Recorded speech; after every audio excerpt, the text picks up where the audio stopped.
bawang may ano. Pero kahit pa, dapat doon mismo sa luto na mismo noon, yung sabaw niya mismo ay dapat may lasa na talaga, masarap. Depende siguro sa panlasa.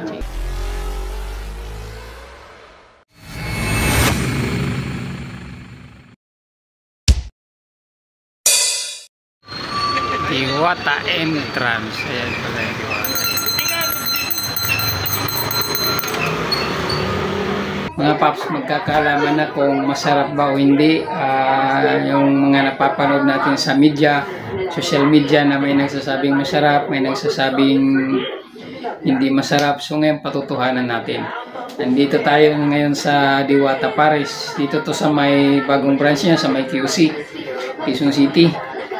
So magkakalaman na kung masarap ba o hindi.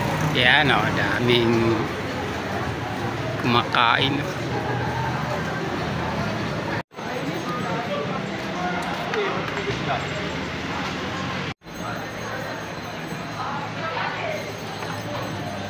Overload, dami tao.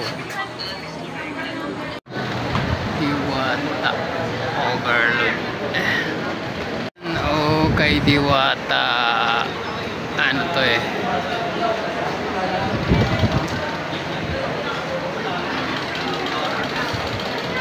ito yung pilalasan na ayaw na.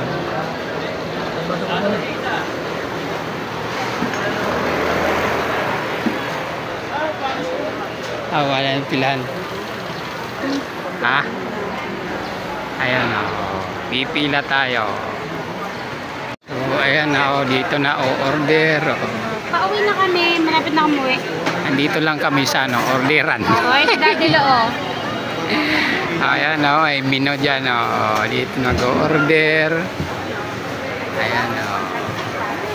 High-tech na Diwata ngayon ha.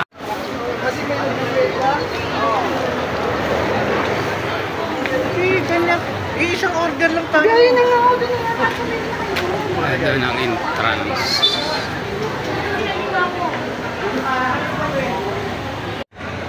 Ayan o, may libre pang pa-ice cream. Pila tayo.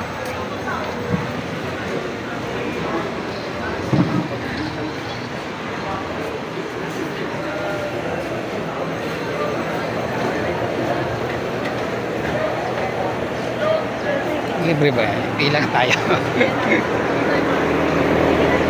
Magkano dyan ya? Ayan o, libre yata to, libre. Libre yan? Oo. Ito? Ay, tanongin natin.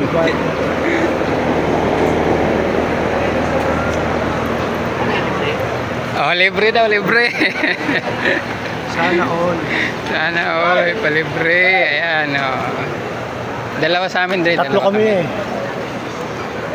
Kuha ko niya kasama ko. Okay. Hello. Tunaw na. May palibre pang ice cream o. Ice cream kaso nahuli na ako sa pila kaya medyo hindi na siya. Medyo tunaw na siya. Mamaya pagbuo.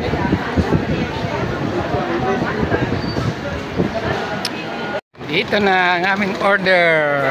Ayan. Ice cream, palibre yan o dyan o. Kaso huli na ako nakapila kaya ito inaabot ng tunaw. Yung soft drinks, di ko alam saan kukunin. Ayan o. Ang soft drinks, Di ko alam kung saan kukunin. kunin mo doon, soft drinks, sayang. Ayan o. Wow, ang laki ng chicken. Ito yung sa akin eh o. Ito yung Paris o. Kanin o. Dito kami kay Parisan ni Diwata o. Ayan. Ang order namin o. Ito mukhang masarap naman sa amin, di ba? Ayan o. Para hindi makita yun sa likod. Yung chicken niya, chicken niya. Malutong. Wait lang. Hindi. Unahin muna natin, Paps, doon muna tayo sa Paris. Yung lechong kawali Paris ba tawag noon, kasi doon sa pagkakaprito okay siya, malutong yung balat. May lasa naman siya. Pero pagdating doon sa sauce niya, yung sa sabaw niya mismo, parang may kulang. So hindi ako nasarapan doon sa sabaw.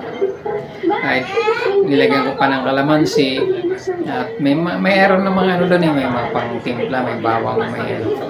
Pero kahit pa, dapat doon mismo sa luto na mismo noon, yung sabaw niya mismo ay dapat may lasa na talaga, masarap. Depende siguro sa panlasa, depende siguro sa tao. Pero ako sabihin ko dahil ako ay rider nga, di ba? Masada araw-araw. Halos ang tanghalian ko kalimitan ay sa parisan. Kaya alam ko yung pares na may masarap talaga na sabaw at may pares na hindi mo talaga matiki yung sabaw. Marami ako na-encounter na gano'n na iba talaga yung pares may lasa kasi kumakaya ang tanghali yung parisan, tinitikman ko yan, masarap. Isa may mga parisan naman na hindi masarap. So isa ito ng kay Diwata na masasabi ko talaga may kulang pa. Hindi pa siya talaga na kaya siguro dun sa mga nagsasabi sa social media na hindi masarap dahil nakatikim na rin siguro sila. So ako ngayon dahil natikman ko na rin yung pares niya, para sa akin may kulang talaga, hindi talaga siya masarap. Kung sa average hanggang 1 to 10, sa 5 lang ibibigay ko naman. Sana susunod mag-improve. Pero ang para sa akin, kapag ang isang parisan, kapag nakakain ka na doon, pag natikman mo yung lasa noon, pares, kapag nasarapan ka, babalik-balikan ka. Pero kapag hindi ka nasarapan, never ka na bumalik. Diba? Yun yung isa sa mga na-experience ko dito sa pares ni Diwata. Doon naman tayo sa sa chicken. Doon sa chicken, hindi ka malugi kasi napakalaki siya. 120 unlimited with rice na with soft drinks pa. Unlimited rice with soft drinks pa. So, maganda yung pagkakaluto niya. Maganda. Katakam-takam talaga. Kaya kinurutan ko sa malutong ang bula. Malutong. Kaya lang, dating na sa laman, walang lasa. Tulong chicken, hindi daw niya kaya chicken. Tanong yung kasama ko kung pwede humingi, kung unli rin ba yung gravy, hindi daw unli. So, no choice. Gutom na gutom ako. Namusugat ko sa kanin. So, yun nga, sa chicken, ikalawin sa presyo, sa pares, overload, 100 with limited rice with soft drinks. Yung sa chicken, 120, unlimited rice with soft drinks din. So, hindi ka naman lugisan. Pero sa panlasa, depende siguro sa tao. Para sa akin, kung sa mga nakakain na, pwede kayo mag-comment kung tama ba yung sinasabi ko o nagsisinungaling ako. Nasa sa inyo, choice na naman yun kung anong panlasa nyo, nasa tao siguro. Para sa akin po, sana mag-improve pa.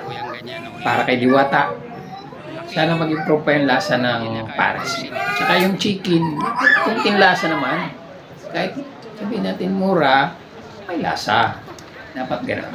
So, yun lang. Good luck sa mga hindi pa nakasubok dito. Pwede nyo subukan at kayo mismo magpapatunay kung ano talaga yung totoo doon sa mga napapanood natin sa mga media. So, social media. So, yun lang. Good luck.